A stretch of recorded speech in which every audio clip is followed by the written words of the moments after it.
Traditional time management advice is useless when you have chronic illness or disability. Just wake up early, work 8 solid hours, multitask to get more done. Yes, that doesn't work when you have 3 hours of usable energy per day. You don't have 8, you have just 3.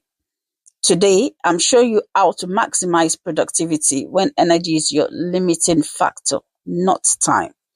This is about doing it right. It's not about hustling harder. It's about working smarter. Let us go.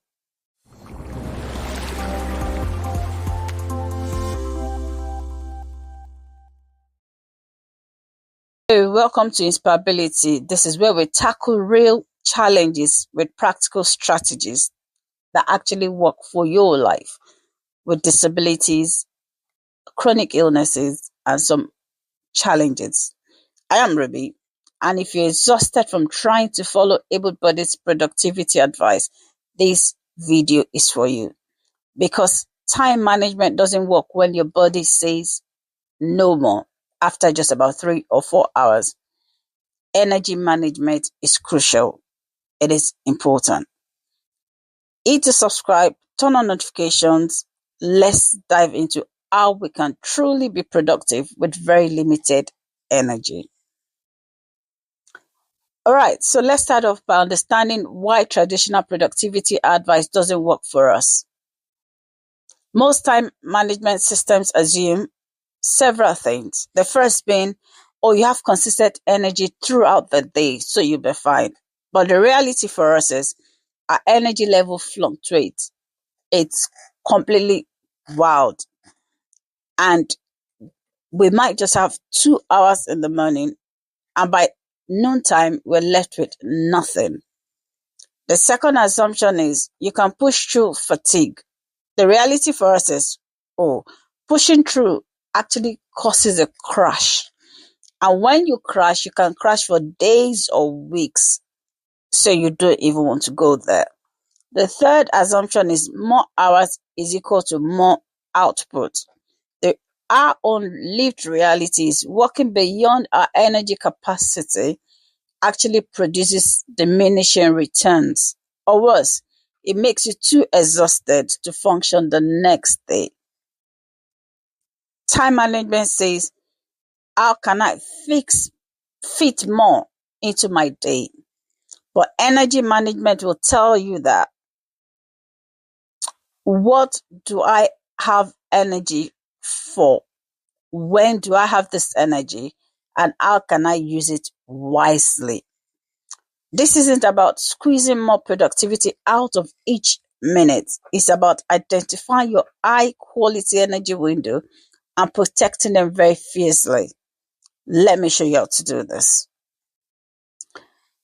The most important productivity hack you would have with very limited energy is this. You find your peak performance window. This is the time of the day when your brain is clearest. Your body is very willing to cooperate with you and you can do your best work. So you need to identify what time of the day this is mainly for you. For some people, it's from 8 to 11 a.m. in the morning. For others, it's 2 to 4 p.m. For the night owls, it's actually 8 to 10 p.m. For those that have health challenges, but they prefer working at night. There's no right or wrong answer here. What we're trying to identify is what works for you. Identify your own energy window and work to that. And once you identify your peak, we can then build up from that. How do you do this? Step 1 is you track your energy for 1 week. You use a simple 1 to 10 scale. Every 2 hours, you rate your energy.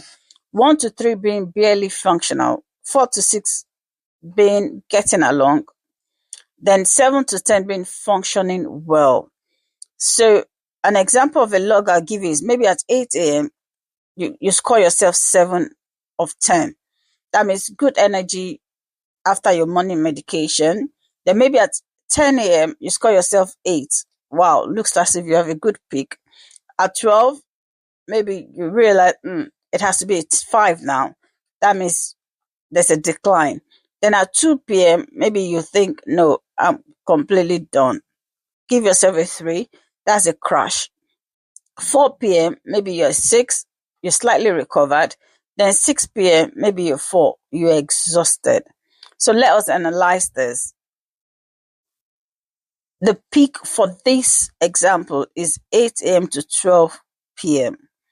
That's where we have between 7 and 8 energy level, and it's consistent. So if you can have this consistently for 1 week, you have an idea of what your energy level is. That is, if you don't have any flare up, any health inadequacies that just pop up without you expecting. Then the next thing you'd have to do, step 2, is protect this window ruthlessly. You treat it like your most sacred time. And we're going to list the things you can do or can't do at these times. So the first one, let's start with what you should be doing during this peak window. 1, deep work. Maybe you want to write, you want to analyze, creative writing, things that will involve you being focused, concentrate, and get some good work done. Those are the things you want to do here. You want to make important decisions. You want to solve complex problems. You want to have very high stakes communications, like difficult emails, important business calls. Those are the things you want to tackle at your peak energy window.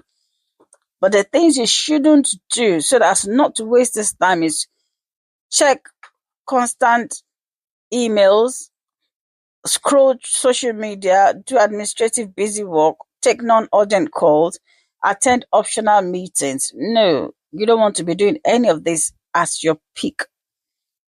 The powerful principle that we're trying to operate here is that your peak window is limited. It may be 2 to 3 hours, for some people 4 per day. You can't afford to waste it on things that don't require peak energy. The practical tip I would like to share with you: if someone asks for a meeting during your peak energy and it's not a meeting you have to attend, just tell them you have a commitment at that time and suggest another time, maybe your off-peak time, or suggest somebody else coming along to the meeting instead of yourself. Now, remember, you do not owe them any explanation. Your energy management is your business. Just protect it as best as you can, especially when you're relating to people that would not understand why you need to protect it very vehemently. Let's talk about multitasking. Multitasking is good for people, but for us, it's a big lie. Even for able people, some would reason that it reduces productivity by 40%. For people with brain fog, chronic fatigue, or cognitive limitations, it's devastating. And here's what actually happens when you think you're multitasking. Your brain is rapidly switching between tasks. So each switch would actually cost energy and time, and it's called cognitive switching cost. An example is you're writing an email, notification pops up, you check it. Now your brain has to reload the content of the email. That reload costs maybe 5 to 10 minutes of mental energy. What is the alternative to multitasking? Is single tasking. And this is the solution.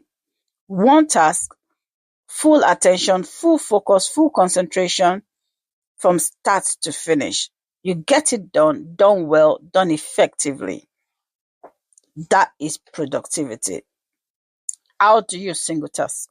1, you choose one task for your peak window, not 5, just 1. You could say, during my 9 to 11 a.m. peak window, I'm going to write a project proposal. That's it. Focus on that. Prepare for that and work towards that. 2, you need to eliminate distractions. Phones on do not disturb, close emails, close all browser tabs except what you need. Tell people you are unavailable. Stick to it. The third thing I would suggest you do is use a timer. You set a timer maybe for 25 to 50 minutes. That depends on your capacity, how long it allows you to work for. So you work one thing until the timer goes off. Then you take a 5 to 10 minutes break and you repeat. You keep doing this until you've utilized your productivity window, your peak energy window. Single tasking with breaks is more productive than 4 hours of scattered multitasking because you're giving your brain deep focus time, which produces higher quality work in less time. I know it's difficult to believe, but if you try it, you will come back and tell me that I have said the truth regarding this. So I want to talk to us about a matrix, the priority matrix, an adapted one that works very well. So we have the urgent and important grid.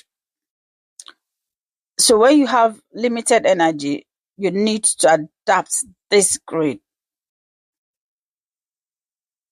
It's called the Eisenhower matrix. Here's the energy adaptive priority matrix. The quadrant 1, you have the urgent, the important, and the high energy required tasks. Examples of these are work deadline, medical emergencies, critical decisions. And what are the actions you need for this? You do this ones, this first quadrant, that urgent, important, high energy will be required. You do this during your peak window. If you can't, you have to delegate it or renegotiate your deadline for this. This is the best way to go about it. Then the quadrant 2, it has important but not urgent, but it requires high energy. So example of this is maybe strategic planning, learning new skills, creative projects. So the action for this is you schedule these ones during your peak window when quadrant 1 is clear. So you don't put quadrant 2 when quadrant 1 is full. If your quadrant 1 is clear, where you have the important, the urgent, and the high energy, when you have it full, then you have to leave quadrant 2. But if quadrant 1 is clear, then you can put this important, not urgent, but still requires high energy, schedule them to do them during your peak window. And this is where growth happens. Then quadrant 3 is talking about urgent, not important, and low energy tasks. Examples of these are emails, administrative tasks, and routine calls. So the action for you here is you have to do this during your off-peak times, or you delegate them out to somebody else. You do not engage them during your peak period. It's off-peak period. You can block out 30 minutes for all your emails, or you get somebody to help you with this.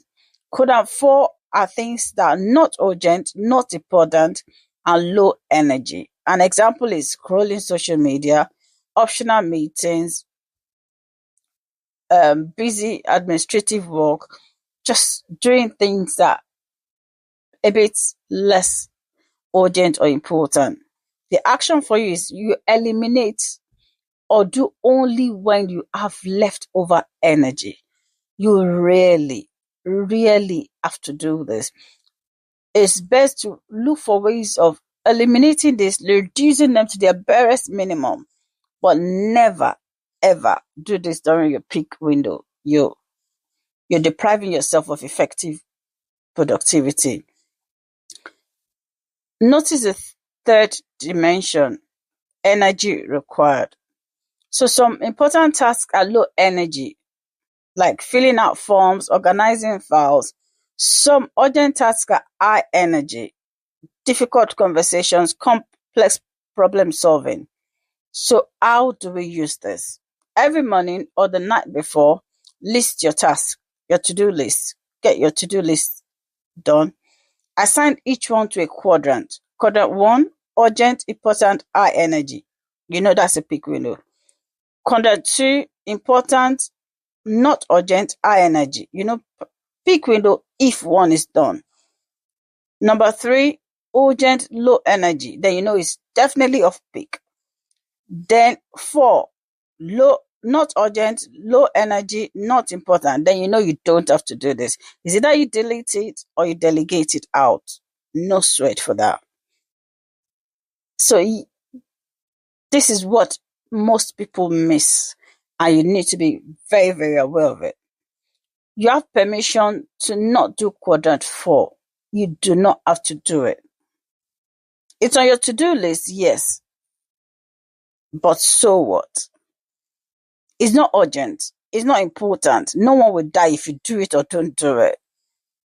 If you have limited energy, then don't worry about it. It doesn't have to get done. If it's not done, there are no adverse effects to that. No outcome that would be detrimental to anybody. Productivity isn't about doing more. It's about doing the right things with the energy you have for your own situation. Now, let's address a huge struggle here. That's when you have limited energy. I need you to remember that no is a complete sentence. You don't have to explain it. Just say no. And you say no without guilt. Many of us struggle with the guilt. Oh, but they need me. I don't want to let them down. What would they think of me? The truth is, every time you say yes to something that drains your energy without adding real value, you're saying no to something that matters more. You say yes to a 2-hour meeting you don't need to attend. That means you're saying no to having energy for your family, your loved ones that evening. You say yes to helping someone with their project. So what you're saying no is working on your own projects and your own goals. You say yes to scrolling social media for 1 hour. So you're saying no to rest that prevents a crash tomorrow. And a lot of us are guilty of the social media thing. And the interesting thing about social media is once you start scrolling, before you know it, 4 hours is gone. That's 4 hours of rest or productivity gone for the day. How do you say no? You don't need elaborate excuses. Try this. I don't have the capacity for that right now. That doesn't fit my priorities this week. I need to protect my energy for existing commitments. I'm not available, but I can recommend someone else.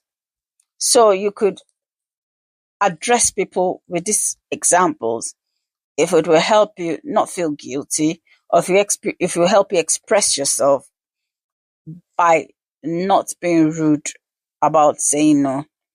Your energy is limited, but it is very precious. You're not obliged in any way to spend it on other people's requests. Saying no is self-care. It is not selfishness. It is very necessary because you need to care for yourself. You have to show up for yourself so that you can show up for other people. Now, there's something we have to talk about next: automation and delegation. When your energy is limited, automation and delegation becomes essential. You have to look for ways to help yourself through things. And we are glad AI is making a lot of this possible and easier these days. So you can automate repetitive tasks like bills, set up auto pay for everything possible, like groceries, use delivery or pickup services, like reminders, use your phone calendar for meds for appointments, like emails, you can use templates for common responses. Social media, you use scheduling tool like buffer, like later. Another thing aside from automation is delegation. You delegate when possible. Like house cleaning, if your budget allows it, just let somebody help you clean the house. Grocery shopping, look for a friend, a partner, a delivery person to help you with that so that you don't burn out. Admin tasks, you have virtual assistants that can help you for $10 to $20, about £18 per hour. Some work tasks that you feel others can manage on your behalf. It's best to delegate this so that allows you time. And I know some people will say, oh, but delegation costs money. The truth is, when we do calculate it against that energy that we expend, then does it really, really cost that much?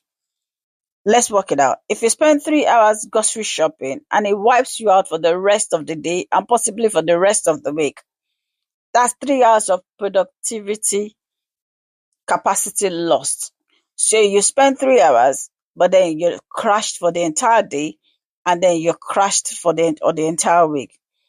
If grocery delivery will cost you £10 more to just save you those 3 hours or save you the entire week, it is worth it. It's a big bargain. Your energy has a price, it has value, and most times it's more valuable than those things you think you must do yourself because you're trying to save cost. And you need to realize that because of this, you sometimes need to pay some money to save your energy. It is not foolishness, it's actually the smartest way to invest in yourself. You're investing in making yourself competent enough to deliver on those things you have to deliver on. Let's talk about how to measure productivity very realistically when you have limited energy. The able body metrics will say hours worked, tasks completed, output produced. These are the things that work for them, but they don't necessarily work for us in our own world. Our own metrics should be: 1, did I use my peak window well? If you used your 2 to 3 hours of peak window on high priority tasks, then that's a win. Even if you accomplish nothing else that day, you have won productivity wise that day. The second thing you want to consider is, did I avoid a crash? If you manage your energy so well and you did not have any crash, that you would then need 3 or 4 days to recover from, that is productivity. That's sustainability, and that is perfect. That is wonderful. The third thing is, did I make progress on what matters most? Notice we are saying, did I make progress? Not complete.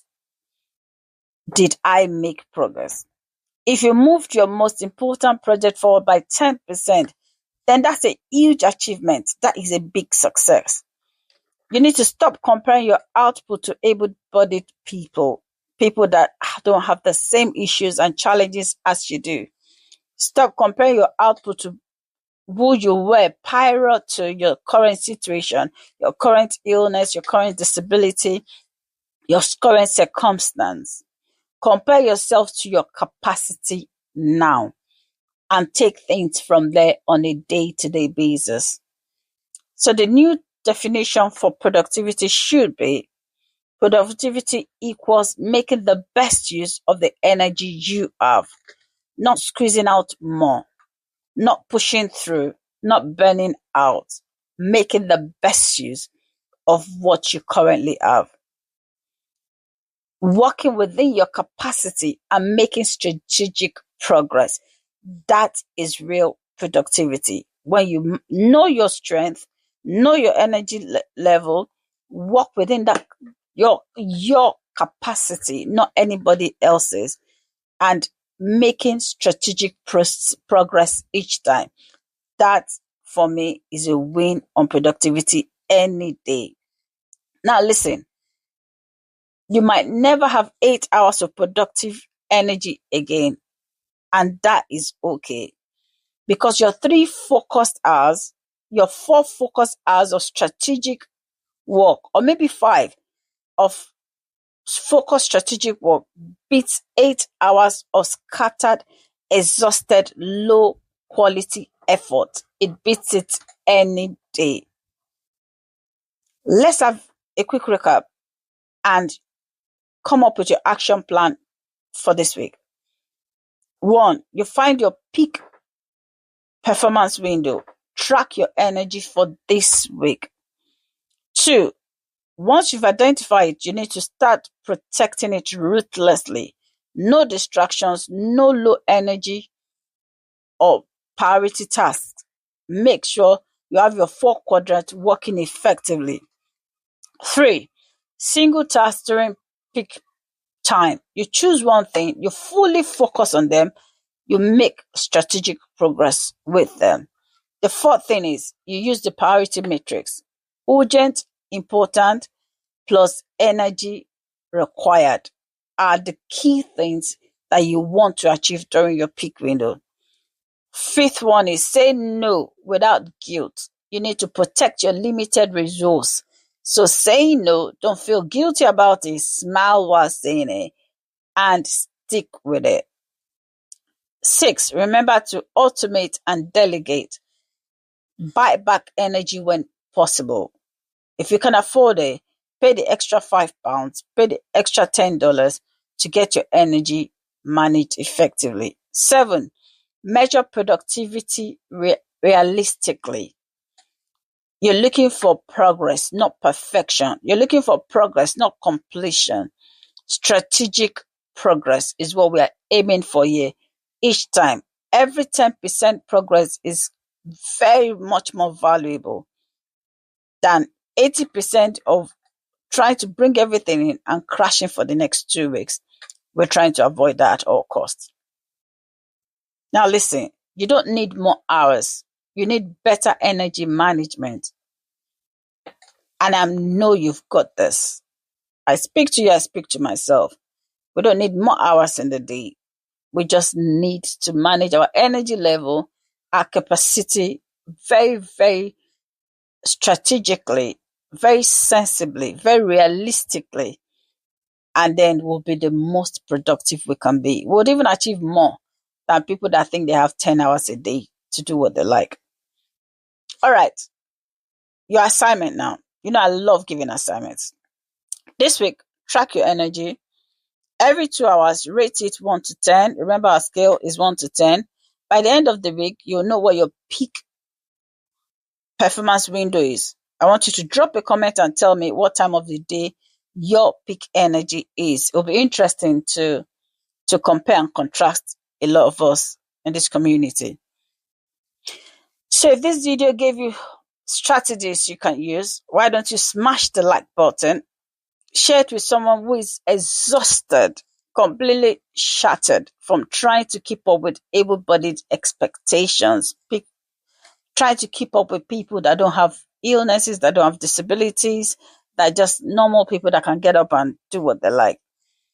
Remember to subscribe for weekly practical strategies. We have a lot of them. Do not forget to check the description for the free strategic reset workshop and workbook that we've prepared. We also have the complete resource guide, and it would help you track your energy. We have all of this. The link will be in the description below. Avail yourself to these resources. They would help you enormously. I want you to listen attentively to me now. You're not lazy. You're not failing. You're working with what you have. And that's more than enough. I want to repeat this. You're not lazy. You're not failing. You're working with what you have. And that's more than enough. It's more than enough for you to still achieve a beautiful, productive life and keep striving every day. All right. I am Ruby. This is InspireAbility. I want you to always remember, have it at the back of your mind this week. Work smarter, not harder. I'll see you in the next one. But I'd like to leave you with this. Productivity is making the best use of the energy you have. This should be your new mantra. Your productivity from today is not pushing through all those hours and crashing. Is actually making the best of the energy you have. Thank you for listening. Take care and bye for now. Bye.